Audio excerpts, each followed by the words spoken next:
long-winded way to say. Yeah, I would Neither love to one continue. of us is medicated today. No, Buckle the fuck up, sucker. Between the Lines with Allison Allwine. Hello, and welcome to this week's episode of Between the Lines. I am your host, Allison Allwine. We have mics now, so if this sounds better than ever, you're welcome. This week's guest is actor, singer, dancer, and playwright, Elizah Knight. Hi. And that's Eliza with an H. It's Liza with an H. And a Z. Yes. What would you do if you had a solo show? Because you said one time with Eliza with a Z. Yeah, I would do, it's Eliza with an H, not, like, I don't know. I haven't thought it through enough, but That's okay. Definitely that would be the opener. Obsessed. Let's dig right in. You have the cutest little don't show the children. It's none of their business until it's done. Oh, okay, great. Yeah, they don't need to know. You're very excited to come in color today because you Yes. usually nanny. Yes, And the coloring is not so much up to you. Well, I mean, it's nice to, like, do it in a context where there's not a kid that I have to be teaching. Like, it's okay if your art isn't perfect. Yeah. And, you know, like, Oh, you've never colored with me then. No, I'm just kidding. I'm like weeping. like, wow, my frog didn't look nice. It's between the lines, but I'm messy. Yeah, but it's nice. I love my day job, honestly. But Live. yeah. Live. Yeah. All right, so we're going to run down some of the accomplishments, but let's start where we started. So you and I met in actor therapy. Hi, everybody. Hi, everybody there. And we took class together. Your voice is sick. I think at one point I actually verbally threatened that if you didn't do something with your voice and keep singing one song in particular, that I would find you and kill you. Yes. It's not fair. Classic. It's a classic Allison move. Classic Allison move. No, but like your voice is just absolutely mind-blowingly beautiful. And without any guide, you know what your decision is, which is not to decide. You'll just leave him a clue. For example, a shoe. And let's see what he'll do. Now it's he and not you who's stuck with a shoe in a stew, in the goo. And you've learned something too, something you never knew, on the steps of the palace. And in that class, all we were doing was singing. So then I found out you can dance. And then, of course, I crept on your page, as one does. And I was like, oh no, she like dances. I do. Dancer first. Like literally, I did learn to dance first. It was my first love. You danced for like Yeah. 14 plus years in Yeah, a pretty structured environment. Is Yeah, that right? I grew up doing competition dance and, That you shit's know. intense too. Yeah, and it's cool because I see people that I grew up dancing with who are like rockettes and who are doing things all over the world. And I don't know, it's a crazy, crazy time. I But am not a rockette. But I commend all of you that do it. Precision dance is like Oh, another yeah. level. I can't comprehend it. To the acting portion, because I knew you could sing. I saw that you could dance. Then, oh, stop. stop it. Then I saw that you were doing a production of Dangerous Liaisons. I did do a production of Dangerous Liaisons. And it was getting a lot of notice. Yeah, that was really cool. That was probably one of the most challenging things that I've done. And Schoolhouse Theater, check it out on the Metro North in Croton Falls. The team there just does really detailed, beautiful productions, and it's in this like very intimate space. And yeah. Well, I mean, just to look at the costumes, attention to detail was paid. It's beautiful, beautiful work. And you were nominated for an award, am I correct? Yeah, Broadway World one. Broadway World. Yeah, which is fun. And they won Best Ensemble, and I think a couple of other things, which I guess includes me because I was also in the ensemble. But it was just a really, really cool experience, and getting to do something where, you know, you have to work really closely with a bunch of people that you didn't know before, and, you know, be really vulnerable. I had to have a panic attack on stage. Like, there was a lot going on. Oh, super fun. When you already deal with anxiety. Yeah, but I don't know. I learned so much, and it was like one of the first like real contracts, like my first equity contract, and, you know, out of school. So it was a big kick in the butt. Do you want to know my first equity contract? Why didn't I say no? Of course I do. Yeah, she's like, no. And I'm like, okay, thanks for tuning in. No, yes, of course I want to know your first equity contract. My first equity contract was Elizah Knight show. Oh, I knew this. Yes. Crazy. It was your show. So playwright was mentioned at the top. You wrote a 2-woman short play called This Kind of Thing. And you reached out to me. It's a 2-woman show, short play, set in New York City. Yeah. Basically, it's just about 2 women who are at different stages of their life. I told Allison, I was like, you're way too young for this, but you got the right energy. The woman is batshit yeah. crazy. Yeah, but like, you know, someone who's well worn in the world, and then someone who's sort of a newer, literally younger, but also like a newer soul. And she's assaulted before she gets on the subway, and then this woman kind of is a what is it called? Guardian angel. A bystander, like an active bystander who's like Yes. who steps in and helps her. And then they sort of bond about, you know, what that kind of thing that happens to women all the time, and you know, Really women looking out for women. And I thought it was really, really beautifully handled because it's a sensitive topic, you know. It didn't quite enter trigger warning territory, but yeah, it was enough for you to go, oh, I know where we are. I think a credit to you is that it went into a play festival out in New Hampshire, What Up Palace Theater, at the Rex. You're from New Hampshire, so that was a nice little return to home. And I think it was like 100 plays or somewhere near that were submitted, and 6 were chosen. One of the 6, one of the youngest people in the festival, as playwrights go. And a number of women came up after the piece and sought you out and sought us out as performers to say, thank you. Thank you for addressing this. Thank you for speaking to this. I felt really connected to this piece. Does that feel like the big win more than anything? Oh my God. Yeah. Well, it was cool because I'm not usually on that side of things where, you know, they were coming up to you guys, and so I could kind of watch as a bystander of like the interactions of like how they were speaking about the play. And I don't know, it did make me happy. That was great, because I think that's the goal, is, you know, because everyone has experiences with those kinds of things, or most people Women, that I know, especially. women especially, that have those experiences, and we don't have great ways to talk about it, and we all handle it very differently. And so it was interesting to see that it moved people, you know, just to even talk about it. Do you think you want to do more in the playwriting world, or was it kind of like that fed a need at that time and it stands alone as its own thing? Do you want to take the project further? Well, yeah, no, I think I would love to. That really gave me like a kick in the butt. I took a free playwriting class through the. I got an email in the catering company that I worked for, and they were like, "Oh, this guy is doing a free playwriting class, like through his, you know, he had like a grant of some kind." Daniel Damiano, awesome. Go take class. But so I just went, and I had like free Tuesday nights, so I went for I think like 6-7 weeks or something. Yeah. And so that's how I ended up writing that piece, because we had to do a short play by the end of it. That's amazing. Yeah, so I don't know, but it was just one of those things where I'm like, if you're on the lookout for those kinds of opportunities. Oh, long-winded way to say, yeah, I would love to Neither one continue. of us is medicated today.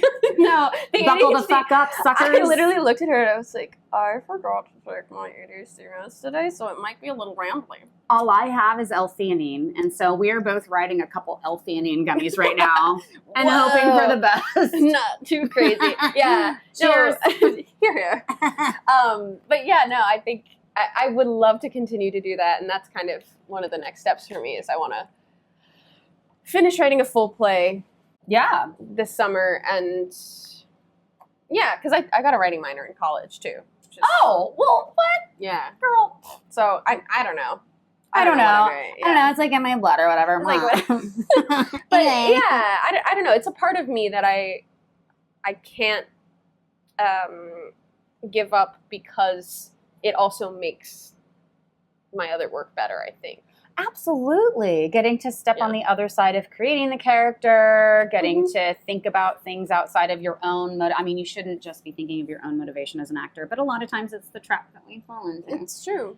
painting the whole picture, following an arc. I think it's really, really remarkable. And in this era of who knows what, because jobs are getting harder and harder to come by, and they always say, create your own work, create your own work. Well, here I am creating my own work, so I'm not trying to poo-poo it. But what a great way to ensure that you always have something that creatively fulfills you or something that you can write for yourself. I think it's a very smart move for actors to take writing and business courses. Yes, it was so great to like collaborate with you, and I also feel like I learned a lot about like how you handle business is like it's inspirational in a lot of ways. You're on top of your shit.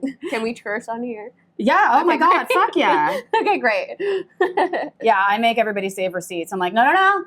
You saved that. That's tax deductible. This trip is tax deductible, girl. It's true. Half of my family is creative, like in the creative arts, and the other half is literal rocket scientists. So I kind of got the best of both worlds. I got the like, just do what your heart feels, and then the part that's like, and save for a rainy day.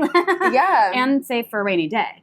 So I learned, one of my cousins is like a CPA for major Fortune 500 companies and stuff. So it helped me to look at what I do as a business, not just something that's like, I just like to do it or whatever, but also when your business is handled, you're so much more freed up to create. I personally believe that no one should be, and most people cannot create from survival mode. So it behooves you to learn the way that money works and not stick your head in the sand about it, and know how to make connections and how to be in a room. It's true. Yeah. That's like, I mean, that's the longevity piece of, Absolutely. working in this industry. I don't know. I'm figuring that out slowly but surely. Well, because the industry is just so uncertain. To that end, actually, you had uncertainty. You had a major shoulder surgery. Is that right? Yes. And that sidelined you, I'm sure. It did. It took me out for a bit. Like I had to be in physical therapy twice a week for almost a year. Like it was crazy. Like it was like a long time. What happened? Well, I'm hypermobile. Hey. So my shoulder would just like pop out all the time for like about 10 years. Like, and then I went to a yoga class. No, I know. And that's how I was treating it. And I was like, that's at a certain point, like that's everybody's not gonna work. arm doesn't just hang out of the socket. Yeah. Like I'm like, oh, we're not all afraid to raise our hands above our head. Weird. But I think it was one of those things where I injured it again in a class, and then I just knew that it was like, okay, I have to actually take care of this. And so I think it really taught me a lot about the fact that you actually do have to take care of your body as an artist and all that jazz. What are some of the ways now that you take care of your body, especially as a dancer? Yeah. Well, I've been finding, for a while I was teaching Pilates, and now I'm not. But I found nobody's business. Yeah, exactly. But I found that that kind of movement was really helpful for me as someone who like has had a lot of like pain in the body, but like that stability work, that like slow, diligent mind muscle connection kind of thing. I already told you that shit would fuck me up. I took a pure bar class one time. Places in my body I didn't know existed were shaking. That's ballet. Like anytime I go back to ballet, like just like to take class, I'm like, I didn't know that there was a muscle right there. Yeah, and I had forgotten that. But I don't know. The Pilates girls will save us. I hope so. They are the most diligent people I've met. Like honestly, that part, very much that part. So you were in recovery for weeks, months? What are we talking about? Yeah, months. I got shoulder surgery in, I don't know, 2024, and like it wasn't until 2025 that I was like fully healed. But it took me out of dance for a long time, and you have to be in a sling for, I don't know, I think a month and a half, at almost 2 months, and then you can even start like doing things. But the first time I like took my arm out, you have to do these like circles. And I looked at my parents. My parents were very helpful through that process. But I was like, my arm is falling off. It like felt like someone had like sewn it on. Oh. It was disgusting. Yeah, sorry. Trigger warning. Ow. But yeah, no, I have like, you can't see, but my scars are really tiny. Yeah. Is it like a laparoscopic kind of? Yes. And oh my gosh, sorry, Dr. Dennis. Thanks, Dr. Dennis. Like, we love her, and I don't know, it was cool to have like this like lady surgeon who is like, she was awesome. So I knew it was gonna be fine. Yeah. But it was scary, and like, I don't know, we don't talk. People get to places in their career and then they realize that they've been overworking themselves for so long, and then I don't know. I'm glad that I learned that lesson, but it was like definitely a hard lesson to learn. On the topic of hard lessons, what's something that you've had to really soak in and integrate into your body in these last couple years since this, just to maintain your sanity as a working performer in a bunch of different facets of creativity? How do you stay connected to yourself? I would love to like say that I have a great answer for this. It could also be a thing in progress. Like, none of us are finished products, you know? Yeah, no, I mean, I think my biggest thing is like, I was expecting, to come to New York and it being like, oh, what? Like, it's hard, like and after, not even like that, but I think I thought that it was going to be easier, and everyone tells you it's hard to be an actor in New York City. It's hard to be an actor in New York City, and then it's like actually hard to be an actor in New York City. How dare they? And I was like, wait, you guys were telling me this. I just didn't actually get the memo. That's for everyone else. But I don't know. I just think keeping learning. If I'm, not having to ask permission to do what I love to do, I think I get into periods of time where I get sad about the state of my, career or whatever, Yeah. And then I'm like, okay, well, why am I asking everyone permission to like do what I want to do? That part. But you're great at that. Well, not always. I have a really great support system who kind of runs behind the scenes, and they really call me to the carpet a lot and are like, you're a bad bitch and don't forget it. And for me to remember that, and sometimes they do write the permission slip for me, and like I say, it's just behind the scenes, nobody sees it. They'll just remind me like, hey, you're allowed to do that. Yeah. You are. And then I'm like, oh, okay, I just needed to hear that from somebody else so that I could take the leap, Yeah. But I try to remember that you get one life to live, and so you may as well fucking let's ride, bitch. Yeah. And I think I've found like going into rooms now and having a little bit more practice, I feel so much more confident when I'm just actually playing and having fun. And I do like doing it, you know, and it's hard because sometimes, everyone goes through periods of time where it's like, okay, this has been a lot for a long time. And but I'm here, I'm persevering, and knowing that you have the capacity and the skills, not in like a cocky way, but like, okay, I do have the skill set to do this. Like, this is what I've spent my whole life on. I've talked about this with other people before on here, but yes, your talent matters. We're in a talent-based industry, but everyone here is talented. This is the Olympics of performance out here. And so while, yes, you need to hone your craft, a lot of it is taking care of yourself so you can continue to chug along when things aren't going well, manage your mental health, make sure you reach out and have a solid community there to help lift you up. But also a lot of the work that you do here is about the way you are with others. Do I want to be in a room with somebody like so-and-so, 8 to 12 hours a day for 4 to 12, 15 weeks? Yeah, be a good person that is lifting other people up and is pleasant to be around and is doing their work and being professional. That's what's so, I don't know, the thing that I miss about being in a season where you're just auditioning a lot is like the collaborative aspect of like, oh, we're all making something together. And I think that it was really fun to be on the opposite end of that with the play and stuff, where I can be someone who is also creating an ability for other people to play. I will say, I don't know. Because Eliza also directed our piece, and I don't know if that's anything that you've done before, but I thought it was a blast. You created such a safe and fun collaborative environment that we got to kind of play with some of the things. Certainly, Anna Jo, Instagram going here, phenomenal performer, was the more serious role. She's the one who suffers this assault situation, and I'm just sort of this wild lady on the train. And so I certainly had a lot more room for play. If anything, I was sort of the comedic relief, the breath in between the panic, and the way you allowed us to shape not only the way my character exists in this world, but to not get hemmed in by a stereotype, and to, I'm not great with vulnerability, openly admitting that. And there are some very tender moments where you're like, no, I want you to hug for longer. And I was like, how long? And you're like, uncomfortably long. Listen, gotta love an uncomfortably long hug. But like, it was so fun to get to do that and to try things out and to play and to be okay going, can we do something different? And not have it be based on any ego or anything like that. Just let's create the best possible thing and everybody gets a voice. well, It was thank you. beautiful. I It was really appreciate beautiful. that. That means a lot. Yeah, And, you were fucking fabulous. Are you kidding me? I saw a clip of you on The Tonight Show. Oh my God. Yeah, that was kind of so crazy. What It was so random. happened? I didn't even know you went to the Tonight Well, Show. I didn't know that I was going to do that until like a day before, and I was at Is my it a job thing at a where you, gym. like- Oh, go ahead. Sorry. Oh no. You go. I'm interrupting. No, I'm a Unmedicated. chronic interrupter.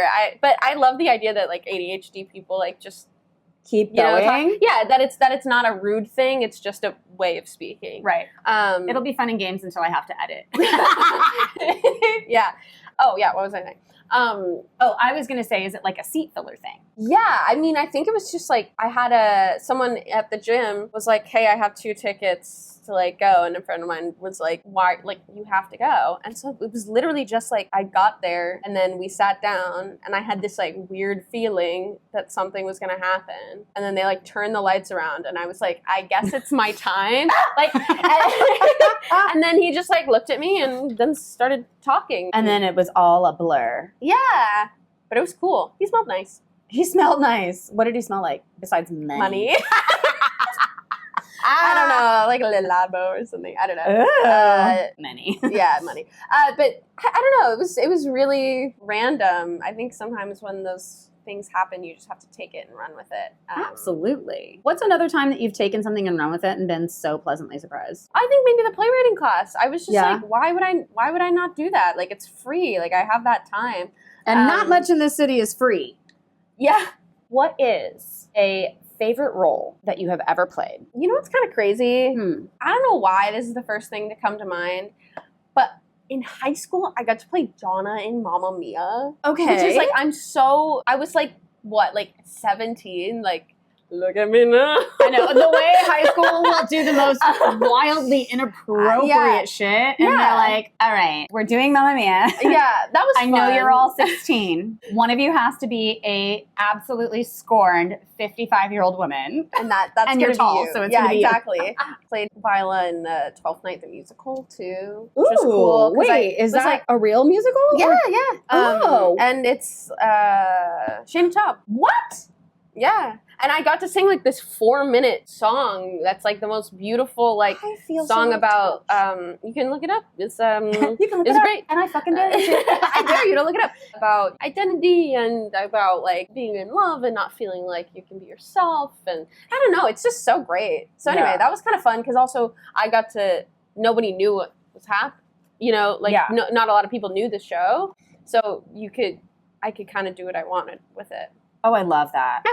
Speaking of doing what you wanted with it, as a playwright and an actor, Mm-hmm. if you could create a role, what would that character be like, or what would their struggle or their arc or their redemption story be? So see, I've been thinking a lot about this as I'm like in my new Ooh. stage of like, okay, what do I want to be writing about? What do I want to be thinking about and talking about? But I don't know. I really love.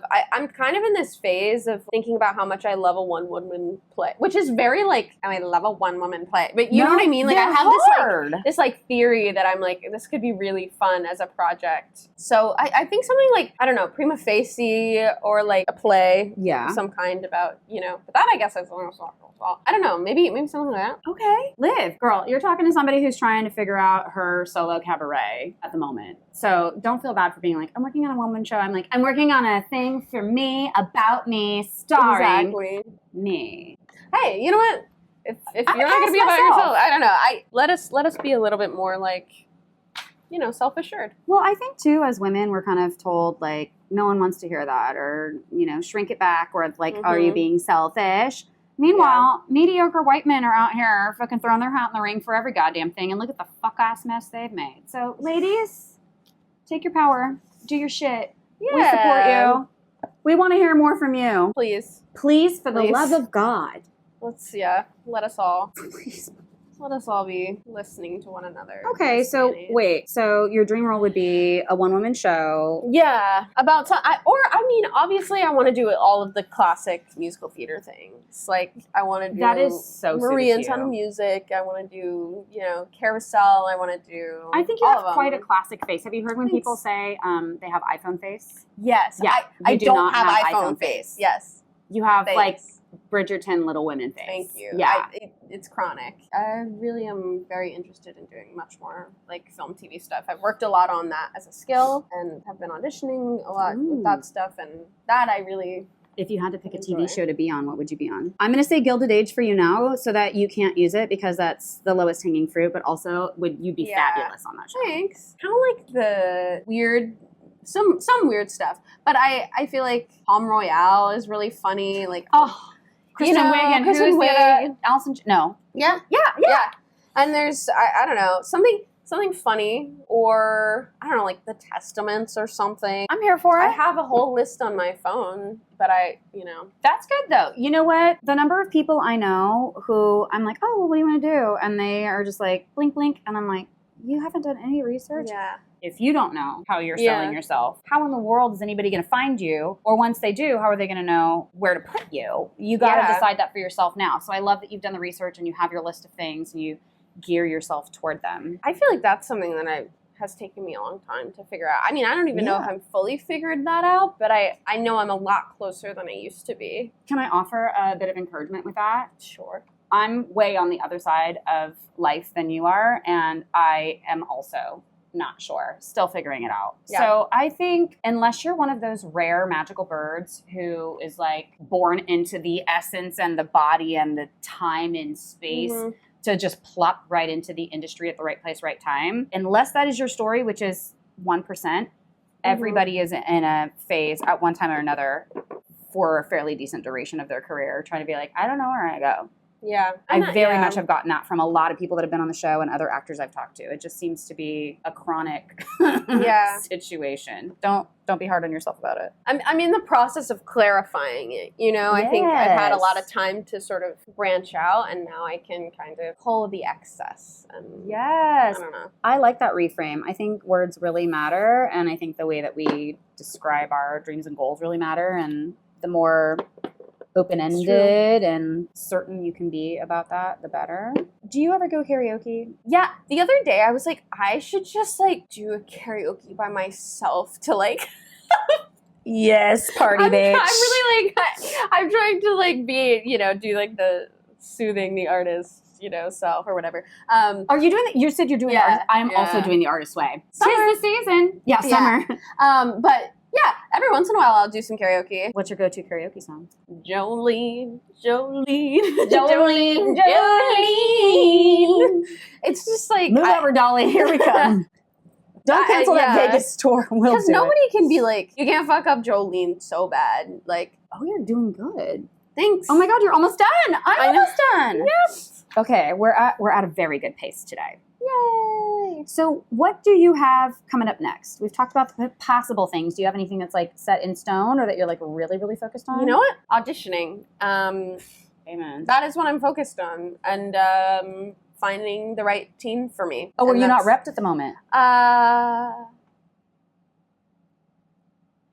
Questionable. Could always look for new reps. Yes. And if you're her reps and you heard that, step it the fuck up. I said that. Yeah. She didn't say no, that. I'm in the process of looking for new representation. Yeah, I feel like this is the time of year. Oh, yeah, I'm going to go do a show that I have been working on for a long time called Cross That River at the International Black Theater Festival. Holy shit. Summer. Yeah. Where's that? In North Carolina. Okay. Yeah, but I've been working with them for a few years. Yes, on that particular project. Yeah. Oh my God. Okay, good for you. Yeah, so I guess there is that. Yeah, I guess that's it. Yeah, that's in the summer. So that's great. Always great to stretch the acting, singing muscle. Oh, it's a musical? Uh-huh. Oh, hell yeah. Does it have plans to hopefully get out here at some point? Yeah, they did it off-Broadway at 59th East 59th Street. And I think they're just kind of looking to take it to its next place. I love that. Congrats. Congrats. Yeah. Where do you want the children to come and find you so that they can follow you and rep you? At Elizah Knight on Instagram. You can go to my website, elizahnnight.com. Ooh, profesh! Yeah. Or, YouTube, Elizah Knight. How are we feeling about our pictures? Are we pretty close to I done? feel pretty good. I'm almost. Do we get to do Smash or Pass? I almost forgot Smash or Pass. I'm so glad you're That's here. maybe the most bisexual thing of me to remember. Yes. Okay. Smash or Pass. Are you ready? Yes. You're like, I was born ready. Yeah, absolutely. Viscount du Valmont. Smash or Pass? Pass. He's a predator. It's true. If you don't know, yeah. then you need to go watch Dangerous Liaisons. Or Liaisons de Dangerous, Yes. something, the whole thing. I can't remember. Liaison dangerous. There it is. You've seen Death Becomes Her. I have. Thank God. We have a number of guests who have not. Oh, I'm not so saying I'm upset. I'm saying I'm disappointed. Helen, pass or smash? Oof. A little wiffle waffle on that. Maybe pass again. Age thing, Oh, okay. Ageless, timeless people. Okay. Well, then that might answer the next question. Madeline, smash or pass? I'll smash. But also it would be All right. Yeah. All right. I like it. Sorry. That's okay. Satine, and we're in the Moulin Rouge world now. Satine, smash or pass? smash. Okay. But I don't want TB. If I'm in the back in the day. Sorry, this is too long-winded for me. I feel you're like, I'm out, and you just leave. I'm like, really just thinking. I'm thinking too much about this. Well, yeah, I think that's just going to be them's the breaks, kid. I think true. you just get what you get. And you don't get upset. Yeah, you get what you get, and you don't get upset. In the 1800s, yeah. What about Christian? Well, yes, of course. Oh, she's like, don't be stupid. Yes. Obviously. Yeah, Fuck that guy. yeah. Okay, we're throwing it back to some classics now. I would like you to choose one of these to smash or pass. Your choices are Captain Von Trapp, Sound of Music, Emil from South Pacific, Nellie Forbish's love interest, or Lieutenant Cable from South Pacific, the boy that sings You Have to Be Taught. I shouldn't say boy, he's a full-grown man, but he does end up with a very young girl. Questionable. We're gonna go with Captain Von Trapp. I think that is a solid choice. I feel like that's the right. You're like, choice. that is the only correct and safe answer. My honestly. anti-fascist king. Yes. In these times, that's the first question. Exactly. And guys will get so mad too if you're like, who'd you vote for? They're like, oh, I'm not really into politics. Yeah, you are. You're about to be. Yeah. You're about to be right here, right now, bitch. Oh my God, you guys. Stay sane, people. Yeah, get off the apps. Stay joyful. Stay joyful in these dark times. Dark times. The world is ablaze. You're like, stay Wow. happy. You're like, I have been done. No, I'm enjoying it. I like that your frog is called the coloring frog. It's Yes. very meta. Exactly. It's very meta. I don't love Take your some time, of the though. choices that I've made here, but That's beautiful. you know what? I think it's time that I upgrade to a bigger box of crayons.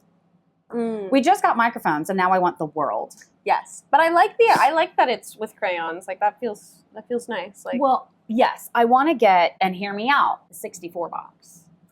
ooh, not too much. The 64. You should splurge on that 64 box. What are you, made of money? A Rockefeller? No, I have a lot of crafting supplies, so I would never begrudge you. However many crayons you want. I would never second guess that a fellow ADDer Mm-hmm. has an obscene amount of crafting supplies. Yes. Would you like to see some of my hyperfixation crafts? Yes, please. I'm going to show you my present most favorite one. Hold. So the design is mine. I put it on the shirt myself, and then I was like, it needs more. Okay. Because it always needs more. So I added rhinestones. It's fucking magical. Is that like screen printed? Yeah. That's so I cool. bought a sheet of transfers, and then I heat transferred it myself. I love it. I have more, but I don't want to dig them out right now. Oh, my hair. Oh, I was a pretty princess once. you know what? We're well. just gonna finish this how we finish this. I've gone through so many phases of hair now, like where I had a lot of hair, and now I'm like my hair is growing. Yeah, and I had no when hair. I met you, you had cut all your hair off. Mm-hmm. I was like, and before I had like get it. long blonde hair. I don't know. Yeah. Okay, y'all. We met at Elizah's house to go to the festival, which was in New Hampshire. And shout out to your moms for driving us. On your refrigerator, I didn't even know who it was, is a headshot of you. Yeah. Right out of college, I think. Right? First headshots out of college? Yeah. Long, very blonde hair. Yeah. A different woman. Most altogether. people now are think of me, or people that I've met in my life still think of me as a blonde. Like, no matter what never. happened. But yeah, no, I obviously I was trying to find myself. Yeah.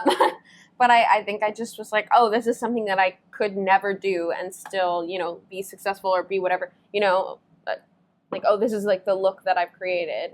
Like, and you felt like hemmed in?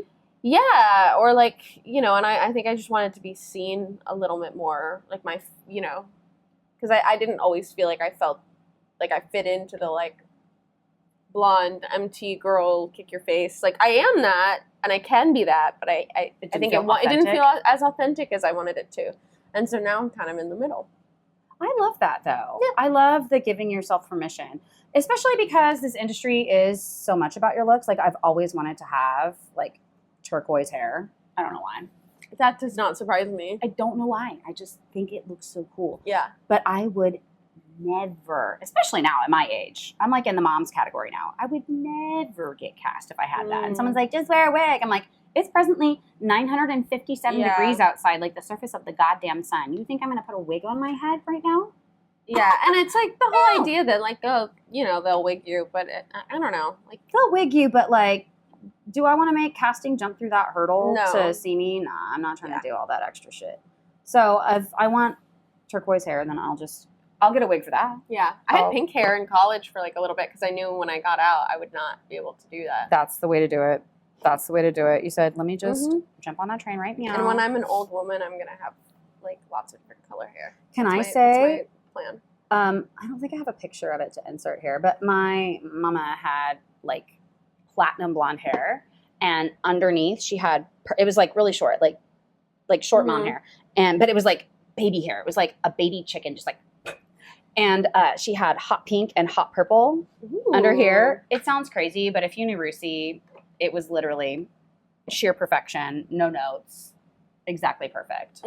Yeah. Okay. I swear to you, I'm almost done. No, I know I'm you're so enjoying. finished. No, I mean I can color these hot dogs. I'm happy to do that over here. I did not expect that phrase today. I can color these hot dogs. It's fine. Yeah, absolutely. Okay. Have you been to Costco? Yes, I have. Hot dog or pizza? I gotta say Costco pizza. I'm sorry. Said the hot dog. But also like the whatever their like ice cream is. Oh, the like soft serve? Yeah. You know what I'm a dumb bitch for? What could you possibly be a dumb bitch for? Mr. Softy. Yeah. Cone. Twist. So chocolate and vanilla. And rainbow sprinkles. That's it. Yep. That's the summer go-to. Cut and print. Because I also, as a nanny, she's like, can we get ice cream? And I'm like, yes, absolutely we can, because I love ice cream. Oh my God. Yeah.